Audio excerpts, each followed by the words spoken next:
송파구의 고급 아파트 단지. 새벽 5시를 막 지난 시각, 지하 분리수거장의 형광등이 깜빡이며 켜졌다. 청소원이 손수레를 밀고 들어왔다. 평소와 다를 것 없던 새벽이었다. 그러나 그의 시선이 멈춘 곳에는 묘한 긴장감이 있었다. 검은 비닐봉투 하나가 콘크리트 바닥 한가운데 덩그러니 놓여 있었다. 크기와 무게가 일반 쓰레기와 달랐다. 봉투는 반쯤 찢겨 있었고 그 사이로 희미한 흰색 비닐이 겹겹이 보였다. 손잡이를 들어 올리려던 순간 봉투 밑에서 묘한 액체가 흘러나왔다. 희뿌연 거품이 번지며 특유의 화학약품 냄새가 공기를 채웠다. 그는 본능적으로 손을 놓았다. 봉투가 바닥에 떨어지며 둔탁한 소리를 냈다. 그 소리 속에는 살아있는 기운이 없었다. 관리사무소의 신고는 정확히 오전 5시 17분에 접수되었다. 분리수거장에 이상한 봉투가 있습니다. 냄새가 심합니다. 경찰이 도착했을 때 지하층의 공기는 이미 자극적인 세정제 냄새로 가득 차 있었다. 한대원은 장갑을 낀 손으로 봉투를 조심스럽게 열었다. 그 안에는 회색 플라스틱 시트가 여러 겹 감겨 있었고 그 사이로 드러난 것은 인간의 팔이었다. 피부는 이미 굳어 있었다. 봉투 속에는 머리와 몸통이 따로 포개져 있었다. 절단면은 매끄럽지 않았지만 방향이 일정했다. 최소한 한 번의 망설임 없이 자른 흔적이었다. 현장은 곧바로 봉쇄되었다. 노란 테이프가 늘어지고 현장등이 켜졌다. 콘크리트 바닥 위에는 흰 얼룩이 넓게 번져 있었다. 그 얼룩은 피가 아닌 세정제였다. 희석된 염소 냄새가 사람들의 목구멍을 조여왔다. 감식반은 액체의 성분을 확인했다. 그것은 시중에서는 구하기 어려운 산업용 세정제였다. 혈흔 반응이 거의 나타나지 않았다. 마치 누군가가 피를 지워내기 위해 계획적으로 사용한 것처럼 보였다. 현장 감식은 오전 6시 30분부터 시작되었다. 시신은 여성으로 확인됐다. 추정 나이는 30대 중반. 손가락의 잔여 조직에서 채취한 지문이 즉시 조회되었다. 결과는 아침 7시 55분. 피해자는 송파구의 한 아파트 1503호에 거주하던 이지은, 37세, 직장인, 기혼, 자녀 1명. 경찰은 즉시 그녀의 거주지로 향했다. 문은 잠겨 있었고 강제 개방이 이루어졌다. 실내는 정리정돈이 지나치게 완벽했다. 거실의 가구들은 먼지 한 점 없이 가지런히 놓여 있었고 바닥은 막 닦은 듯 반짝였다. 그러나 이상한 점이 있었다. 바닥 일부가 미세하게 미끄러웠다. 세정제의 흔적이었다. 창문 틈새에서는 약한 화학 냄새가 새어나왔다. 감식반이 채취한 바닥 표본에서 혈흔 반응은 거의 검출되지 않았다. 그러나 조명이 비친 각도에서 희미한 붉은 자국이 남아 있었다. 사람의 눈으로는 보이지 않지만 루미놀 시약이 뿌려지자 바닥 전체가 파란 빛으로 번쩍였다. 그것은 누군가가 피를 완벽히 지워내려 한 흔적이었다. 침실로 향한 요원들은 더 이상한 장면을 목격했다. 침대 시트는 새 것으로 교체되어 있었고 베개는 2개뿐이었다. 벽 한쪽에는 가족 사진이 가지런히 걸려 있었지만 사진 속 인물의 표정이 어딘가 어색했다. 마치 웃음을 강요당한 사람들처럼 옷장 안에는 여성의 옷이 정리되어 있었으나 외투 한 벌이 사라져 있었다. 서랍 속에서는 전기톱의 사용 설명서가 발견됐다. 이웃의 진술은 간결했다. 며칠째 보지 못했어요. 전에도 종종 집을 비웠으니까요. 하지만 아파트의 보안 기록은 다른 사실을 말하고 있었다. 1월 14일 밤 8시 36분 피해자의 출입카드가 마지막으로 사용된 이후 새벽 3시까지 다른 출입 기록은 없었다. 그 시간 사이에서 무언가가 벌어졌다. 현장 사진을 검토하던 수사관은 세정제가 흘러내린 바닥의 패턴에 주목했다. 그것은 단순히 흘러내린 자국이 아니었다. 원형을 따라 반복적으로 닦인 흔적이었다. 중심에서 바깥으로 향하는 원. 마치 누군가가 피해 범위를 측정하듯 정리한 듯 했다. 국립과학수사연구원의 1차 보고서는 오후 3시에 제출되었다. 피해자의 신체는 사후 절단된 것으로 보이며 절단면에 출혈 흔적이 존재하지 않는다. 사용된 도구는 중형 전동톱으로 추정된다. 사망 원인은 두개골 후두부의 골절. 수사팀은 즉시 사후 훼손에 무게를 두었다. 이는 단순한 분노 범죄가 아니었다. 세정제를 사용한 점, 시신을 비닐로 감싸 처리한 점, 그리고 아파트 내부의 과도한 정리 상태. 모든 것이 계획적인 은폐를 암시했다. 오후 5시, 형사들이 분리수거장에서 발견된 비닐봉투를 다시 조사했다. 내부에는 여성의 팔찌, 머리끈, 그리고 어린이용 장난감 하나가 함께 들어있었다. 장난감의 바닥에는 세정제 자국이 묻어 있었다. 누군가가 서둘러 피를 닦는 과정에서 아이의 물건까지 오염된 것이다. 그날 저녁, 아파트 복도에는 조명이 하나씩 켜졌다. 주민들은 문틈으로 테이프 너머를 바라보았다. 형광조끼를 입은 사람들의 움직임만이 빛에 닿았다. 그들이 남긴 발자국은 모두 세정제의 냄새 속에 묻혔다. 그 시각, 수사본부는 피해자의 휴대전화를 분석 중이었다. 통신 기록은 1월 15일 새벽에도 발신이 있었다. 문자 내용은 짧았다. 출장 다녀올게. 그러나 발신 위치는 피해자의 아파트였다. 이미 시신이 훼손된 후였다. 경찰은 결론 내렸다. 누군가가 피해자의 신분을 가장하여 시간을 벌었다. 그리고 세정제로 피를 지웠다. 시신의 일부는 여전히 발견되지 않았다. 송파의 새벽은 차갑게 멈춰 있었다. 분리수거장의 콘크리트 바닥 위에 남은 얼룩은 아직도 마르지 않았다. 그것이 단지 세정제인지 혹은 인간의 절망이 남긴 흔적이었는지 그 누구도 확신할 수 없었다. 법의학 보고서는 사건의 방향을 완전히 바꿨다. 피해자의 후두골에는 둔기에 의한 균열이 뚜렷하게 남아있었다. 충격의 각도는 위에서 아래, 매우 근거리에서 가해진 것으로 보였다. 사망 원인은 두개골 골절과 뇌출혈, 타살이었다. 시신에는 저항의 흔적이 있었다. 손톱 밑에서 긁힌 조직편이 채취되었다. 육안으로는 미세했지만 그 조직은 진실을 품고 있었다. 감식 결과 DNA가 일치한 인물은 이나경, 피해자의 친동생이었다. 결과가 통보되던 순간 조사실의 공기가 얼었다. 이나경은 고개를 숙이고 긴 숨을 내쉬었다. 다음 에피소드에 숨겨진 언니를 밀었어요. 심리 범죄를 싸움이 커졌죠. 분석하세요. 하지만 죽일 생각은 없었어요. 그녀의 목소리는 거의 속삭임에 가까웠다. 감정은 억눌렸지만 손끝이 떨리고 있었다. 수사팀은 진술보다 현장을 믿었다. 부엌 바닥의 일부는 이상하게 반짝였다. 형광등 아래에서 미묘하게 번지는 광택. 시약을 뿌리자 흐릿한 선이 드러났다. 길게 뻗은 자국, 마치 누군가가 무거운 물체를 끌었던 듯한 형태였다. 그러나 그것은 단순한 혈흔이 아니었다. 냄새는 세제였다. 강한 알칼리성의 자극이 남아있었다. 감식관은 현미경 아래서 미세 입자를 분석했다. 그것은 시판형 욕실 세정제 성분과 일치했다. 범인은 피를 닦아내기 위해 세제를 사용했다. 표면의 혈흔은 지워졌지만 틈새의 흔적은 남아있었다. 그 흔적이 사건의 실체를 복원하고 있었다.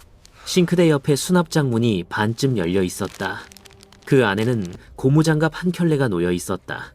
표면의 먼지를 제거하자 손가락 끝에서 마른 각질이 발견되었다. DNA 결과는 또 한 번 이나경으로 귀결됐다. 그녀는 말했다. 그건 제가 쓴 게 맞아요. 언니 집에 갔을 때 설거지를 도와줬거든요. 그녀의 설명은 타당해 보였다. 그러나 시간은 맞지 않았다. 고무장갑의 내부에서는 피해자의 혈흔 단백질이 검출됐다. 범행 이후의 흔적이었다. 포렌식 분석이 진행되는 동안 형사들은 또 하나의 단서를 찾았다. 지하 주차장 CCTV 영상. 23시 46분. 관리실 입구 쪽 카메라에 한 여성이 포착됐다. 검은 모자에 패딩. 얼굴은 가려져 있었지만 체구가 작았다.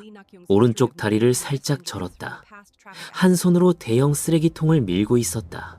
그녀는 승강기 앞에서 멈췄다.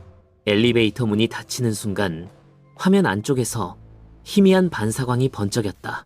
금속 손잡이에 비친 손목의 선, 뚜렷한 흉터 하나가 있었다. 조사 기록에 따르면 이나경은 과거 교통사고로 무릎과 손목을 다친 이력이 있었다. 영상의 여인은 4층으로 향했다.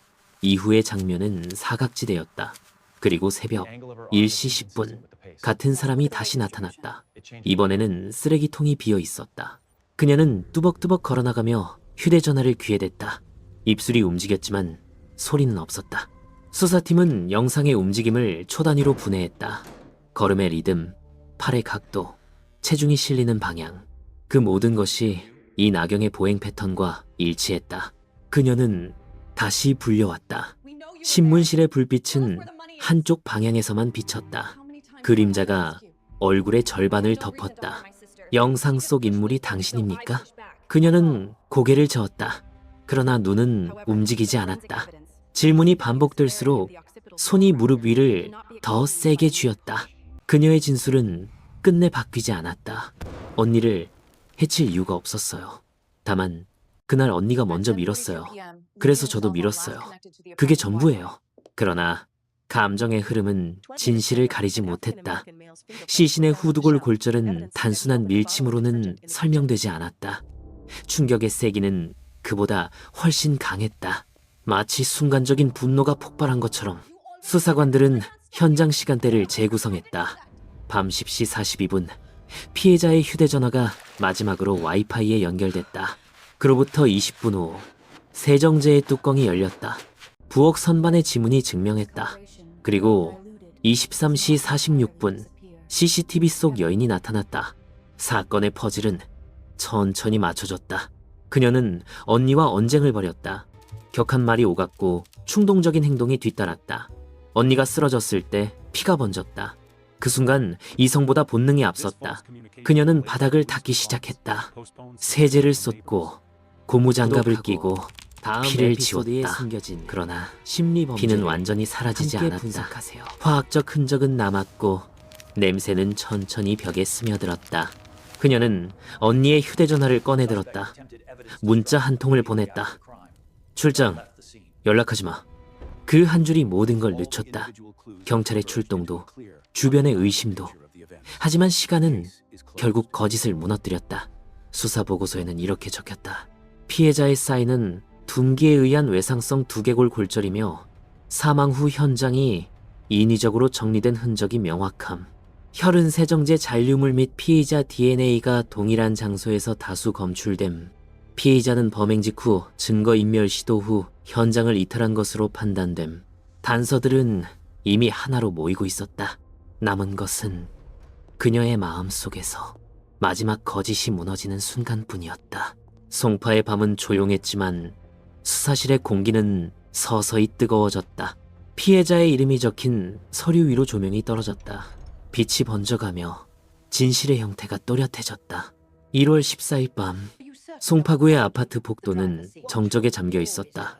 엘리베이터 문이 닫히자 복도 끝에서 발자국 하나가 울렸다. 이 나경이 언니의 집 앞에 도착한 시각은 21시 12분. 문이 열리자 따뜻한 공기와 함께 미세한 긴장이 흘러나왔다. 거실 한가운데에는 식탁 위에 와인잔 2개가 놓여 있었다. 테이블에는 아직 덜 마신 병이 있었다. 두 사람의 대화는 처음엔 조심스러웠다. 그러나 시간이 지날수록 목소리가 높아졌다. 유리잔이 흔들리며 미세한 진동을 냈다. 언니, 그 집 문제는 그냥 정리하자. 대답은 짧고 날카로웠다. 넌 언제부터 그렇게 당당했어? 너한텐 내가 다 해줬잖아. 그 말이 공기 속에서 부딪혔다. 그리고 깨지는 소리가 터졌다. 잔이 바닥에서 산산이 부서졌고 이나경의 손등에서 피가 번졌다. 분위기는 돌이킬 수 없는 방향으로 기울었다. 피해자 이지은은 피 묻은 수건을 들고 여동생을 노려봤다. 말보다 숨소리가 컸다. 그녀는 다시 말했다. 너 평생 나한테 기대서 살았어. 그 순간 나경의 시선이 흔들렸다. 숨이 짧아지고 손이 떨렸다. 벽 선반 위의 유리 화병이 눈에 들어왔다. 그녀는 한 걸음 앞으로 나섰다. 그리고 팔이 휘둘러졌다. 둔탁한 소리 하나. 피해자의 몸이 무너졌다. 머리가 바닥에 닿으며 작은 진동이 일었다. 시간이 멈췄다. 시계 초침만이 천천히 움직였다.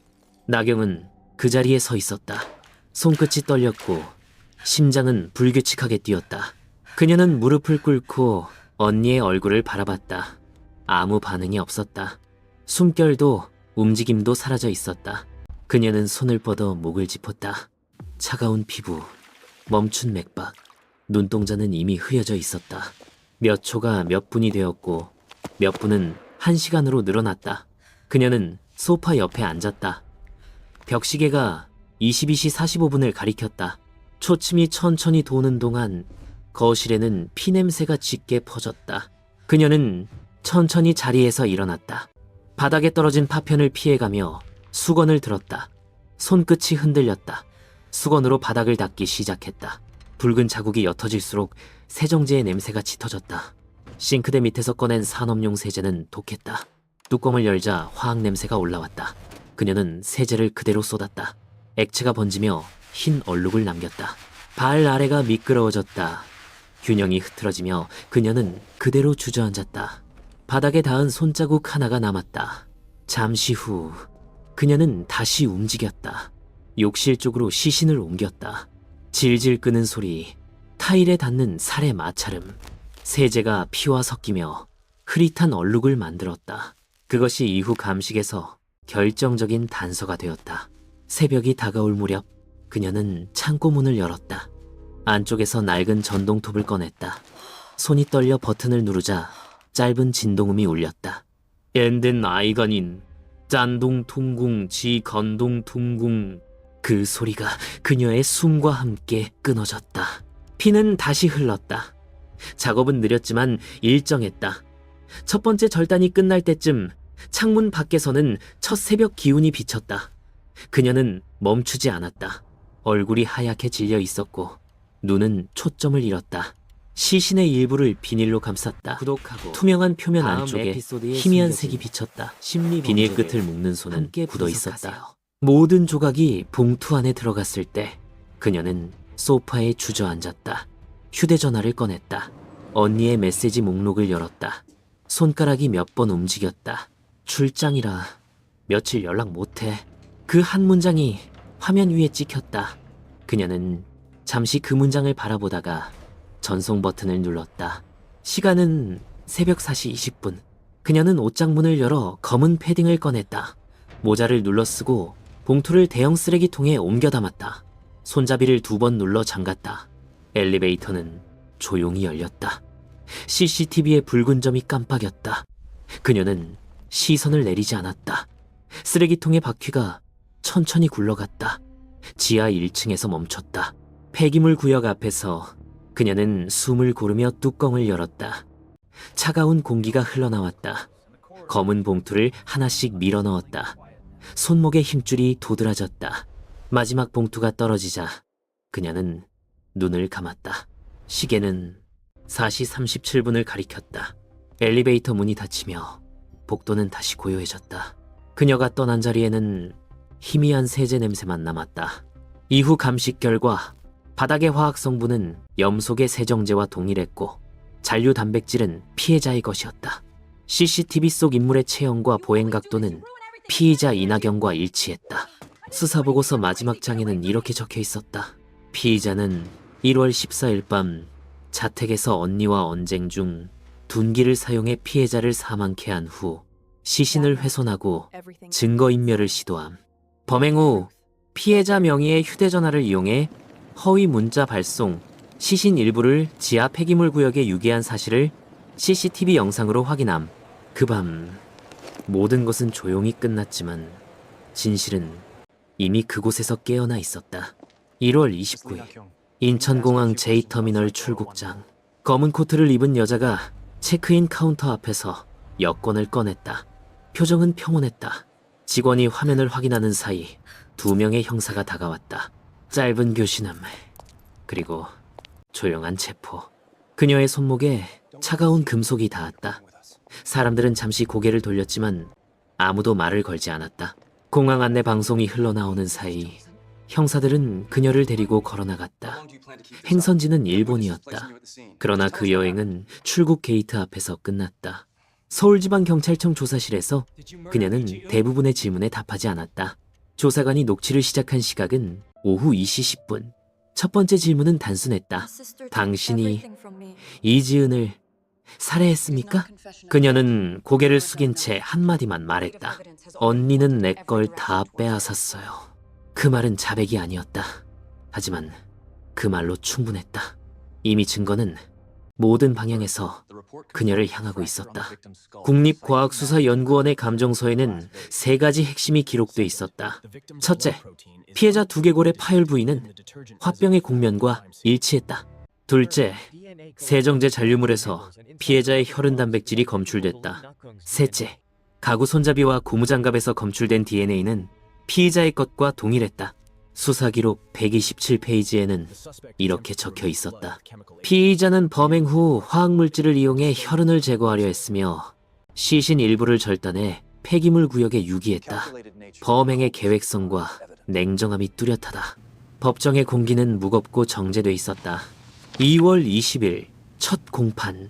피의자는 흰 셔츠를 입고 있었다. 표정은 감정이 사라진 듯 담담했다. 검찰 측은 사건 경위를 영상과 사진으로 제시했다. 스크린 위에는 지하 주차장에서 찍힌 장면이 반복 재생됐다. 쓰레기통을 밀고 지나가는 여자의 움직임은 느렸지만 정확했다. 검사는 말했다. 피고인은 피해자와 말다툼 끝에 화분을 휘둘러 직사시켰습니다. 그러나 그 이후의 행동은 우발적이지 않았습니다. 시신 훼손, 세정제 사용, 휴대전화 조작 모두 인멸을 위한 계산된 행위였습니다. 법정에 있던 사람들 중 몇 명은 숨을 삼켰다. 그녀는 아무 반응이 없었다. 두 손을 무릎 위에 포갠 채 눈을 내리깔았다. 변호인은 감정적 충돌과 정신적 불안 상태를 호소했지만 법의학 보고서는 피고인의 의식이 명료했음을 명시했다.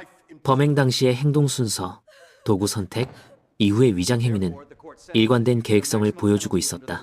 판결은 단 한 문장으로 요약되었다. 피고인 이나경에게 무기징역을 선고한다. 그 순간에도 그녀는 고개를 들지 않았다. 판사의 목소리가 멈추자 경위가 다가와 수갑을 채웠다. 그 소리가 법정 안에 맴돌았다. 기록에는 피고인이 구치소로 이동하는 동안 한마디도 하지 않았다고 남겨져 있다. 차창에 비친 도시의 불빛이 지나갈 때마다 그녀의 얼굴이 스쳐갔다. 공허한 눈동자 속에 아무 감정도 없었다. 그날 이후 송파구의 아파트 1503호는 매물로 나오지 않았다. 집주인은 새 세입자를 받지 않았다. 몇 년이 지나도 불이 켜지는 일은 없었다. 건물 관리인은 청소를 맡을 때마다 같은 말을 했다. 문 앞에서 냄새가 나요. 세제 냄새요. 아주 차가운 냄새. 감식반의 마지막 보고서에는 이런 문장이 있었다. 사건의 결정적 증거는 눈에 보이지 않았다. 그러나 과학은 인간이 감춘 흔적을 기억한다. 그 문장은 송파 사건의 결말이자 또 다른 시작이었다. 서울지방경찰청 범죄분석팀은 이 사건을 가정 내 살인 및 화학물질 증거 인멸 사례로 분류했다. 사건 파일은 청결한 범죄라는 이름으로 기록되었다. 피로 얼룩졌지만 표면은 깨끗했다. 이후 수사관들은 교육 교재에 이 사건을 인용했다. 그들은 말한다. 범죄의 완벽함은 존재하지 않는다. 다만 그것을 찾아내는 눈이 필요할 뿐이다. 피의자는 현재 수영 중이다. 면회 기록에는 가족 방문이 단 한 번도 없었다. 그가 마지막으로 남긴 말은 짧았다. 내 손으로 닦은 건 피였어요. 근데 아직도 냄새가 지워지질 않아요. 그 목소리는 차분했지만 어딘가 무너져 있었다. 아파트 1503호는 여전히 비어 있다.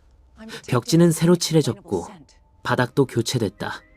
그러나 일부 청소 직원은 그곳을 지나갈 때마다 마스크를 더 단단히 쓴다고 했다.